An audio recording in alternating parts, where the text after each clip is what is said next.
কাজ করার মাধ্যমে নিজেদেরকে ইতিমধ্যে প্রমাণ করেছি। ইনশাআল্লাহ আগামী দিনে এই ঢাকার নগরের যদি আমরা দায়িত্ব পাই, ইনশাআল্লাহ গত 55 বছরে এই ঢাকা দক্ষিণ সিটি কর্পোরেশনে যেই দুর্নীতি, রাহাজানি, যে অব্যবস্থাপনার মাধ্যমে এখানকার মানুষের উপর জুলুম করা হয়েছে, তা আমরা চিরতরে নির্মূল করে দেব ইনশাআল্লাহ।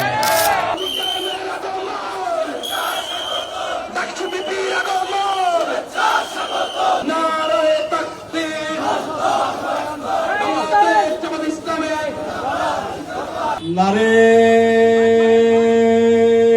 তাকবীর,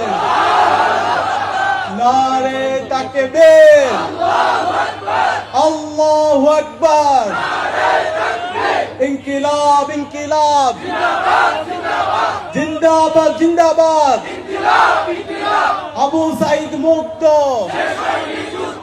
শেষ হয়নি যুদ্ধ, আমরা সবাই হাদি হব,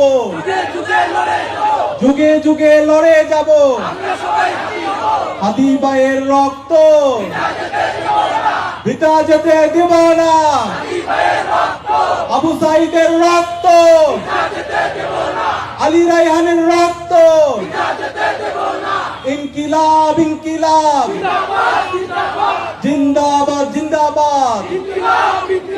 আজকের এই পথসভায় আপনাদের সবাইকে একটা টি শার্ট দেওয়া হয়েছে। এই টি শার্টের মধ্যে একটা লেখা আছে শহীদ ওসমান হাদির।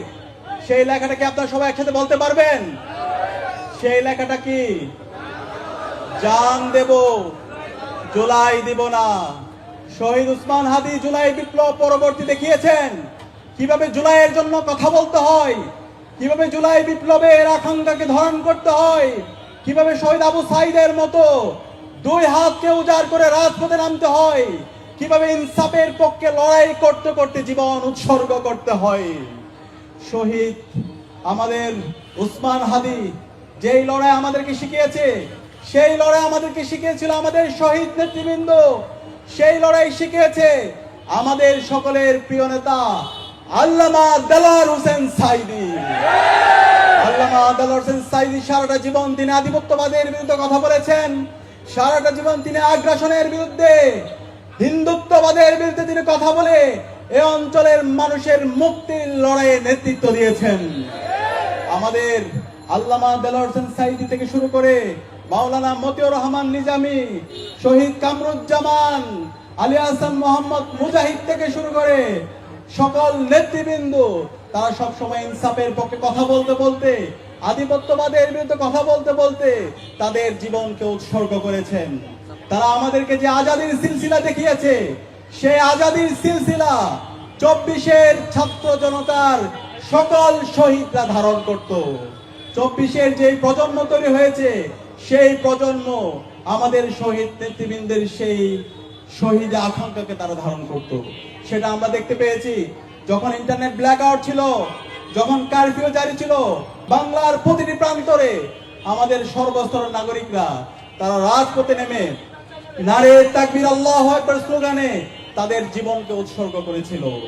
সুতরাং আমরা বলতে চাই, যেই জমিনে শহীদদের রক্ত ঝরেছে সেই জমিনে ইনসাফ বিজয় হবে ইনশাআল্লাহ, সেই জমিনে শহীদদের আকাঙ্ক্ষা বাস্তবায়ন হবে ইনশাআল্লাহ, সেই জমিনে জুলাই সনদ বাস্তবায়ন হবে ইনশাআল্লাহ, সেই জমিনে জুলাই শহীদদের রেখে যাওয়া আমানতের যথাযথ হক আমরা আদায় করব ইনশাআল্লাহ। আজকে জুলাই বিপ্লব পরবর্তী 2 বছর আমরা পার করছি। আমাদের স্বপ্ন ছিল যারা জুলাই বিপ্লবের যারা বেনিফিশিয়ারি আছে, সুবিধাভোগী যারা আছে, তারা বিপ্লবের আকাঙ্ক্ষাকে যথাযথভাবে ধারণ করবে। কিন্তু আমরা দেখতে পেয়েছি জুলাই বিপ্লবের মাধ্যমে আজকে যারা ক্ষমতা এসেছে, তারা আজকে বিপ্লবকে অস্বীকার করছে। তারা গণভোটের পক্ষে, আজকের যিনি প্রধানমন্ত্রী তিনি বিভিন্ন জায়গায় গিয়ে তিনি প্রচারণা করেছেন, গণভোটে হায়ের পক্ষে বলেছেন, কিন্তু আজকে গণভোটের 70% মানুষের জনরায়কে তারা অস্বীকার করছে। সুতরাং আমরা বলছি, যারা গণভোটের জনরায়কে অস্বীকার করে, যারা শহীদদের আকাঙ্ক্ষাকে যারা অস্বীকার করে, আমরা তাদেরকে হুঁশিয়ার করছি তারা ধুলোর সাথে মিশে যাবে। আর যারা শহীদদের আকাঙ্ক্ষাকে ধারণ করবে, যারা বাংলার জন্য ইনসাফ কায়েম করবে, তারাই আগামীর বাংলাদেশে নেতৃত্ব দিবে ইনশাআল্লাহ। 16 বছর অনেক আন্দোলন সংগ্রাম হয়েছে, আমরা আন্দোলন সংগ্রামগুলো ব্যর্থ হতে দেখেছি। 24 জুলাই বিপ্লবে এদেশের তরুণরা রক্ত দিয়ে জীবন দিয়ে আমাদেরকে আজাদী এনে দিয়েছে। এই তরুণ প্রজন্ম বাংলার জমিনে আগামী 30 থেকে 40 বছর রাজনীতি করবে। সুতরাং এই তরুণ প্রজন্ম যারা জুলাইয়ের শহীদদের সাথে প্রতারণা করবে, যারা গণভোটের জনরায়ের সাথে যারা প্রতারণা করবে, তাদেরকে লাল কার্ড দেখাবে। সুতরাং আমরা অনুরোধ করব, বর্তমান সরকারকে অনুরোধ করবো, এখনো সময় আছে, আপনারা এই গণভোটের জনরায়কে মেনে নিন। আমরা আগে বলেছিলাম এই ফ্যাসিস্ট হাসিনার যে দূষণ চুপ্পুকে হটাতে, কিন্তু আপনারা তখন এই চুপ্পুকে বিভিন্নভাবে আপনারা রেখে দিয়েছেন। কিন্তু এই চুপ্পু দেশের মধ্যে বসে ষড়যন্ত্র এবং চক্রান্ত করার মাধ্যমে আবার এই ফ্যাসিবাদী শক্তিকে শক্তিশালী করার জন্য বিভিন্ন ধরনের অপব্যয় শুরু করেছে, এবং আমরা ইতিমধ্যে জানতে পেরেছি চুপ্পুকে পদত্যাগ করা হয়েছে। আমরা বলতে চাই, এই বাংলাদেশে, এই বাংলার জমিনে খুনি হাসিনা এবং তার দোসরদের আর কোনো রাজনীতি হবে না ইনশাআল্লাহ। এই বাংলার জমিনে রাজনীতি থাকবে জুলাই শহীদদের যারা আকাঙ্ক্ষা ধারণ করবে, যারা বিপ্লবকে ধারণ করবে, যারা শহীদ উসমান হাদির লড়াইকে ধারণ করবে, তারা এই বাংলার জমিনে রাজনীতি করবে ইনশাআল্লাহ। আমরা বিপ্লব পরবর্তী আশা করেছিলাম এই বিপ্লবের আকাঙ্ক্ষাকে ধারণ করে নতুন দিনের রাজনীতি বিনির্মাণ হবে, কিন্তু আমরা দেখতে পাচ্ছি যারা আজকে ক্ষমতায় গিয়েছে তারা সেই ফেসিবাদী কাঠামোকে তারা রেখে দিতে চায়। তারা আগের ফেসিবাদী কাঠামোর মতো করে, ফেসিবাদী শক্তির মতো করে তারা বিভিন্ন ধরনের নির্মূলের বক্তব্য দেয়। আমরা তাদেরকে বলছি, এই ধরনের বক্তব্যের মাধ্যমে আপনারা নিজেদের অবস্থান দিনে দিনে আরো ছোট করছেন। আমরা অনুরোধ করব, জুলাই বিপ্লব পরবর্তী সবাইকে সাথে নিয়ে আপনারা একসাথে কাজ করেন, আমরা আপনাদেরকে সহযোগিতা করবো ইনশাআল্লাহ। বিপ্লব পরবর্তী আমরা প্রমাণ করেছি কিভাবে মানুষের জন্য কাজ করতে হয়।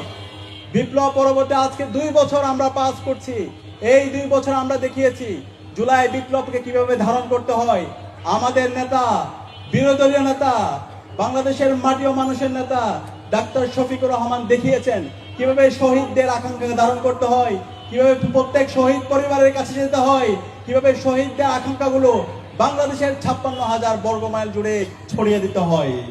আমরা সবাইকে অনুরোধ করব, এইভাবে জুলাইয়ের বিপ্লবের আকাঙ্ক্ষাকে ধারণ করেন, জুলাই বিপ্লবের আকাঙ্ক্ষাকে ধারণ করে নতুন বাংলাদেশের রাজনীতি বিনির্মাণ করেন। আমরা বিপ্লব পরবর্তী ছাত্র সংসদ নির্বাচনের মাধ্যমে দেখতে পেয়েছি বাংলাদেশের তরুণরা ইতিমধ্যে ইনসাফের পক্ষে তারা অবস্থান নিয়েছে। নির্বাচিত হওয়ার পরে, ডাকসুতে নির্বাচিত হওয়ার পরে আমরা 10 মাসে প্রমাণ করেছি কিভাবে মানুষের জন্য কাজ করতে হয়, কিভাবে শিক্ষার্থীদের জন্য কাজ করতে হয়। আমরা 10 মাসে যে কাজ করেছি, বিশ্ববিদ্যালয়ের 105 বছর ইতিহাসে এত কাজ কেউ করতে পারেনি। আমরা কথা দিয়ে কথা রেখেছি, আমরা প্রমাণ করেছি কিভাবে শিক্ষার্থীদের জন্য একটা নিরাপদ ক্যাম্পাস বিনির্মাণ করতে হয়। আমরা প্রমাণ করেছি কিভাবে শিক্ষার্থীদের স্বাস্থ্যের নিরাপত্তা নিশ্চিত করতে হয়। আমরা প্রমাণ করেছি শিক্ষার্থীদের কিভাবে আবাসন সংকটের জন্য, হল নির্মাণের জন্য বিভিন্ন প্রজেক্ট নিয়ে আসতে হয়। আমরা প্রমাণ করেছি কিভাবে সততা এবং দক্ষতার সাথে শিক্ষার্থীদের কাছে জবাবদিহি করতে হয়। আমরা প্রমাণ করেছি বিশ্ববিদ্যালয়ে কিভাবে সকল শিক্ষার্থীদের পড়াশোনা এবং গবেষণার জন্য তাদেরকে উদ্বুদ্ধ করতে হয়। ইনশাআল্লাহ আমরা যেভাবে ডাকসুতে মাত্র 10 মাসের মধ্যে কাজ করার মাধ্যমে নিজেদেরকে ইতিমধ্যে প্রমাণ করেছি, ইনশাআল্লাহ আগামী দিনে এই ঢাকার নগরের যদি আমরা দায়িত্ব পাই, ইনশাআল্লাহ গত 55 বছরে এই ঢাকা দক্ষিণ সিটি কর্পোরেশনে যেই দুর্নীতি, রাহাজানি, অব্যবস্থাপনার মাধ্যমে এখানকার মানুষের উপর জুলুম করা হয়েছে, তা আমরা চিরতরে নির্মূল করে দেব ইনশাআল্লাহ। এই ঢাকাকে সুন্দরভাবে পরিকল্পনার আলোকে নগরকে নতুনভাবে পুনর্গঠন করার জন্য আমাদের দক্ষ নেতৃত্ব দরকার, আমাদের সৎ নেতৃত্ব দরকার। এখানকার যে সংকটগুলো আছে প্রত্যেকটা সমস্যার সমাধান করা সম্ভব। আমরা যদি দেখি আমাদের চীনের এই বেইজিং শহর, তারা মাত্র 10 বছরের মধ্যে চমৎকারভাবে তারা নগর পরিকল্পনার মাধ্যমে তাদের এই বেইজিং সিটিকে তাদের পাবলিক ট্রান্সপোর্ট থেকে শুরু করে, তাদের বর্জ্য ব্যবস্থাপনা থেকে শুরু করে সকল সমস্যাগুলো তারা সমাধান করতে পেরেছে। কেন পেরেছে? তাদের পারার মূল কারণ হচ্ছে তাদের সঠিক নেতৃত্ব ছিল, তাদের সঠিক পরিকল্পনা ছিল, তাদের দক্ষ নেতৃত্ব ছিল। ইনশাআল্লাহ আমরা যদি এই ঢাকা, আমাদের আগামীর এই ঢাকা সিটি কর্পোরেশন নির্বাচনে সৎ এবং দক্ষ নেতৃত্বকে যদি আমরা বাছাই করতে পারি, তাহলে ইনশাআল্লাহ এই ঢাকার সকল অব্যবস্থাপনা আমরা চিরতরে বন্ধ করতে পারবো ইনশাআল্লাহ। এই ঢাকায় আমরা যদি দেখি আমাদের এখানকার যে হেরিটেজ আছে ঢাকা দক্ষিণ সিটি কর্পোরেশনে, সেই হেরিটেজগুলো সেগুলো নিয়ে কোনো ধরনের পরিকল্পনা নেই। আমাদের এখানে একটু পানি হলে কোমর পর্যন্ত পানি হয়ে যায়। এখানে কোনো ধরনের ইকোসিস্টেম কেউ ডেভেলপ করতে পারে নাই, কোনো ধরনের সমন্বয় নাই। ইনশাআল্লাহ আমাদের পরিকল্পনা আছে এই ঢাকাকে কিভাবে একটা বিশ্বের উন্নত নগর হিসাবে এটাকে রূপান্তর করা যায় ইনশাআল্লাহ।